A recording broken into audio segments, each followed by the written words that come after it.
Hi అండి, అందరికీ నమస్కారం. వెల్కమ్ బ్యాక్ టు రీతు వైచు కుకింగ్స్. ఈరోజు నేను చేయబోయే రెసిపీ వచ్చేసి దొండకాయతో ఉల్లికారం చేస్తున్నానండి. దానికి మంచి కాంబినేషన్గా మజ్జిగ పులుసు చేస్తున్నానండి.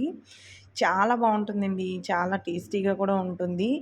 ఎప్పుడు మనం ఒకేలా కాకుండా ఇలా డిఫరెంట్గా చేసుకుని తింటే మనకి చాలా టేస్టీగా ఉంటుంది. చాలా హాయిగా కూడా అనిపిస్తుంది. ఎప్పుడు ఒకేలాగా తినకుండా బోర్ కొట్టదనమాట. అంత సింపుల్‌గా నేను టేస్టీగా ఎలా తయారు చేసుకోవాలో నేను మీకు చేసి చూపిస్తున్నానండి. ఈ కాంబినేషన్ అయితే అదిరిపోతుందనమాట. ఎప్పుడు మనం ఫ్రైలే కాదండి, సాంబార్లు, పప్పులు కాకుండా ఇలాంటిగా కొత్తగా చేసుకొని తింటే చాలా అద్భుతంగా ఉంటుంది. వేడి వేడి అన్నంలోకి కూడా చాలా బావుంటుందనమాట. దీన్ని మనం ఎలా తయారు చేసుకోవాలో ఇప్పుడు నేను చూపిస్తున్నానండి. నేను ముందుగా ఒక పావు కేజీ దొండకాయలు శుభ్రంగా కడిగేసుకున్నాక ఇలాగ నేను గుత్తి వంకాయలాగా 4 ముక్కలుగా ఇలా కట్ చేసుకున్నానండి. అంటే మనం మధ్యలోకి చీల్చుకుని పెట్టుకున్నానండి. 3 వంతుల వరకు దొండకాయలని కట్ చేసుకోవాలన్నమాట. మీరు దొండకాయలని ఇలా గుత్తి వంకాయలా కట్ చేసుకోవచ్చు. లేకపోతే మీరు రౌండ్‌గా కట్ చేసుకోవచ్చు, పొడవుగా కట్ చేసుకోవచ్చు. మీకు ఏ విధంగా అయినా సరే కట్ చేసుకోవచ్చు. నేను ఇప్పుడు ఇందులో 2 టీ స్పూన్ల వరకు ఆయిల్ అనేది వేసుకున్నానండి. మనకి ఆయిల్ కొంచెం కాగాక ఇందులో నేను ఒక అర టీ స్పూన్ వరకు ధనియాలు, ఒక టీ స్పూన్ వరకు పచ్చిశనగపప్పు, ఒక అర టీ స్పూన్ వరకు మినపప్పు, అలాగే ఒక 10 మిరియాలు కూడా వేసుకున్నానండి. ఇది మనకి మసాలా రెడీ చేస్తున్నానమాట దొండకాయ ఉల్లికారంలోకి. ఇప్పుడు నేను ఇందులో కారంకి బదులుగా ఎండుమిర్చి అనేది వేసుకుంటున్నానండి.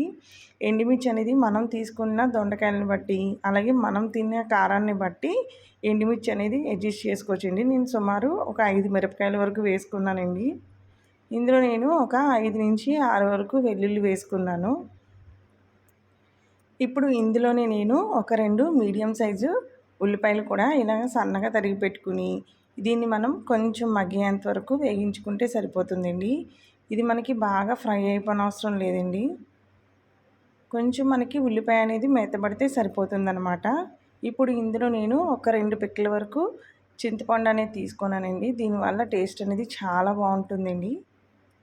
దీన్ని మనం మీడియం ఫ్లేమ్లో పెట్టుకుని ఫ్రై చేసుకుంటే చాలా తొందరగా మగ్గిపోతుంది. అలాగే మనకి ఎక్కువగా కూడా మనకి ఫ్రై అవనవసరం లేదండి. మనకి ఉల్లిపాయలు నీరు మగ్గిపోయేంత వరకు ఉడికించుకుంటే సరిపోతుందనమాట. ఇప్పుడు నేను దీన్ని స్టవ్ ఆఫ్ చేసేసుకొని పక్కన అనేది పెట్టేసుకుంటున్నానండి. ఇది కొంచెం మనకి చల్లారాలి కాబట్టి నేను వేరొక ప్లేట్లోకి తీసుకుని చల్లారి పెట్టుకుంటున్నానండి. ఇప్పుడు మళ్ళీ అదే మూకిట్లోకి నేను దొండకాయలు వేయించుకోవాలి కాబట్టి కొంచెం మళ్ళీ ఆయిల్ అనేది వేసుకుని మొత్తం ఇలా దొండకాయలన్నీ కూడా వేసేసుకున్నానండి. దొండకాయల్లో మనకి పసరు అనేది ఉంటుందండి. కొంచెం ఆయిల్ అనేది కొంచెం మనకి ఎక్కువే పడుతుందనమాట.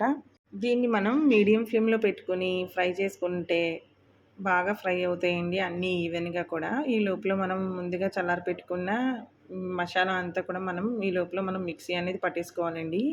ఇప్పుడు నేను అందులోనే కొంచెం పచ్చిది కొత్తిమీర కూడా వేసుకున్నానండి. కొత్తిమీర వేసుకోవడం వల్ల ఫ్లేవర్ చాలా బాగుంటుంది. మీ దగ్గర ఉంటే గనక ఖచ్చితంగా అనేది వేసుకోండి.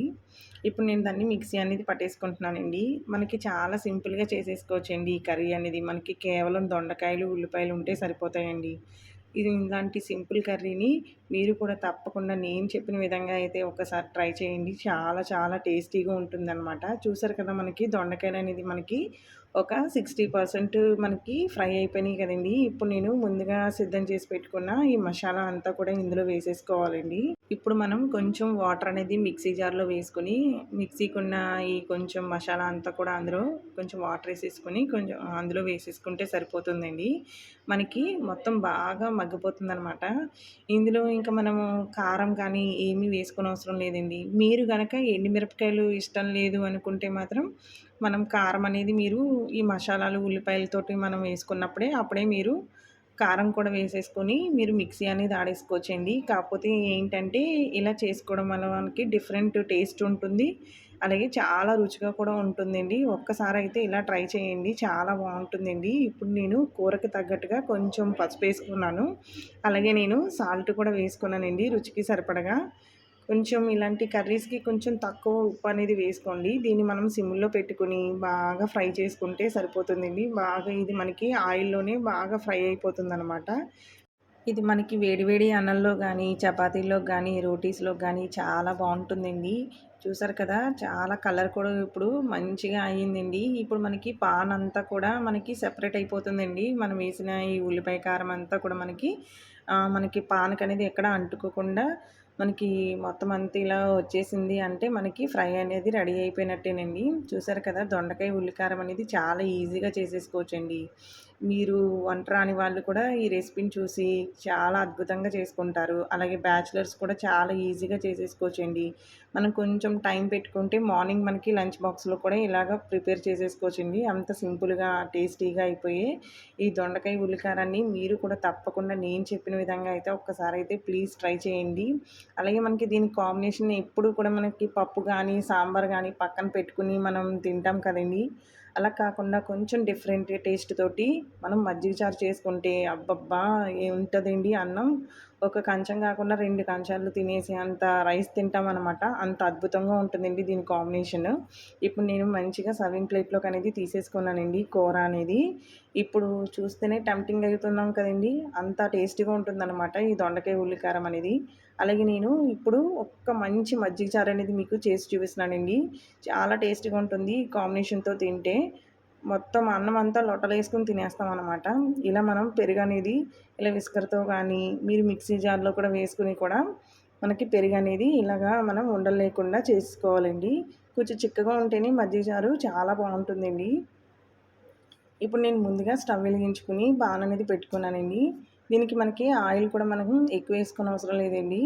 ఒక 2 టీ స్పూన్లు వేసుకుంటే సరిపోతుందనమాట. మనం తీసుకున్న క్వాంటిటీని బట్టే మనము ఆయిల్ గానీ, పోపులు గానీ ఏదైనా మనం అడ్జస్ట్ చేసుకోవాలండి. ఇప్పుడు మనకి ఆయిల్ అనేది కొంచెం బాగా కాగింది కదండీ! ఇందులో నేను పచ్చిశనగపప్పు, మినపప్పు, ఆవాలు, జీలకర్ర వేసుకొని వేయించుకుంటున్నానండి పోపులనేది. పోపులనేది దీనికి ఎక్కువ వేసుకుంటే టేస్ట్ చాలా బావుంటుందనమాట. అలాగే నేను ఒక 2 చిన్న ముక్కలుగా కట్ చేసుకున్న ఎండుమిర్చి కూడా వేసుకున్నానండి.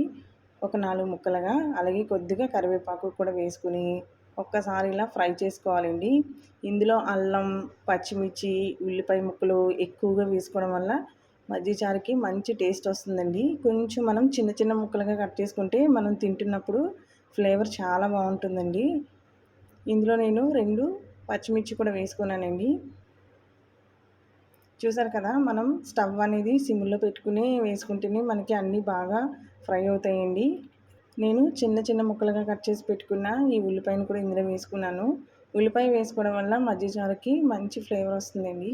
ఉల్లిపాయ మనకి బాగా ఎక్కువగా వేగిపోనవసరం లేదనమాట. కొంచెం మనకి పచ్చి పచ్చిగా ఉంటేనే టేస్ట్ అనేది చాలా బావుంటుందండి. ఇప్పుడే నేను ఇందులోనే స్టవ్ అనేది కట్టేసుకున్నానండి. కొంచెం పసుపు అనేది వేసుకున్నాను. ఎందుకంటే ఆయిల్‌లో వేసుకోవడం వల్ల పసుపు అనేది మనకి మజ్జిగ చారుకి మంచి కలర్ అనేది వస్తుందండి. చాలామంది మజ్జిగలో వేసేస్తారు. అలా వేయకుండా ఇలా మనం వేయించుకున్న ఆయిల్‌లో వేసుకుంటేనే బావుంటుందండి. ఇప్పుడు నేను ఇందులోనే రుచికి సరిపడగా సాల్ట్ కూడా వేసేసుకున్నానండి. అంటే మనకి అన్నీ ఒకేసారి మనకి ఈవెన్‌గా కలిసిపోతాయన్నమాట. మనం మజ్జిగలో పసుపు వేసుకోవడం వల్ల మనకి కలర్‌ఫుల్‌గా కనిపించదండి. ఇలా ఆయిల్‌లో వేసుకుంటేనే మనకి కలర్ అనేది బాగా వస్తుందండి. చూసారు కదా! నేను మొత్తం అంతా మజ్జిగ అంతటిని కూడా ఇందులో వేసేసుకున్నానండి పోపులో. దీనికి మనం వేడిగా వేసేసుకోకూడదండి. కొంచెం మనకి చల్లారాలండి పోపు అనేది. ఎందుకంటే చాలామంది పెరుగు విరిగిపోతుంది అని డౌట్ వస్తుందనమాట. అలా కాకుండా ఒక నిమిషం, 2 నిమిషాలు చల్లారితే మనకి పోపు అనేది అప్పుడు మనం మజ్జిగ అనేది అందులో వేసుకుంటే బావుంటుందండి. ఉప్పు అన్నీ సరిపోయిందో లేదనేది ఒకసారి మీరు చెక్ చేసుకోండి. నాకైతే కరెక్ట్‌గా సరిపోయిందండి. ఇప్పుడు నేను దీన్ని సర్వింగ్ బౌల్‌లోకనేది తీసుకున్నానండి. ఇలాంటి టేస్టీ రెసిపీనైతే మీరు అస్సలు మిస్ అవ్వద్దండి. నేను చెప్పిన విధంగా అయితే ఒకసారి ప్లీజ్ ట్రై చేయండి. ఎలా వచ్చిందో నాకైతే కామెంట్ బాక్స్‌లో అయితే తెలపండి. మనకి దొండకాయలో మనకి ఎక్కువగా ఫైబర్ ఎక్కువ ఉంటుందండి. ఎప్పుడు చేసుకునే ఫ్రైయే కాకుండా ఇలా చేసి పెడితే చిన్నపిల్లల నుండి పెద్దవాళ్ళ వరకు అందరూ చాలా ఇష్టంగా తింటారండి. ఈ కర్రీని బ్యాచిలర్స్ కూడా చాలా ఈజీగా చేసుకోవచ్చండి. మీకు గనుక ఈ వీడియో నచ్చినట్లయితే ప్లీజ్ లైక్ చేయండి, షేర్ చేయండి. ఇంకా ఇలాంటి టేస్టీ రెసిపీస్ కోసం నా ఛానల్‌ని అయితే ప్లీజ్ సబ్స్క్రైబ్ చేసుకోండి.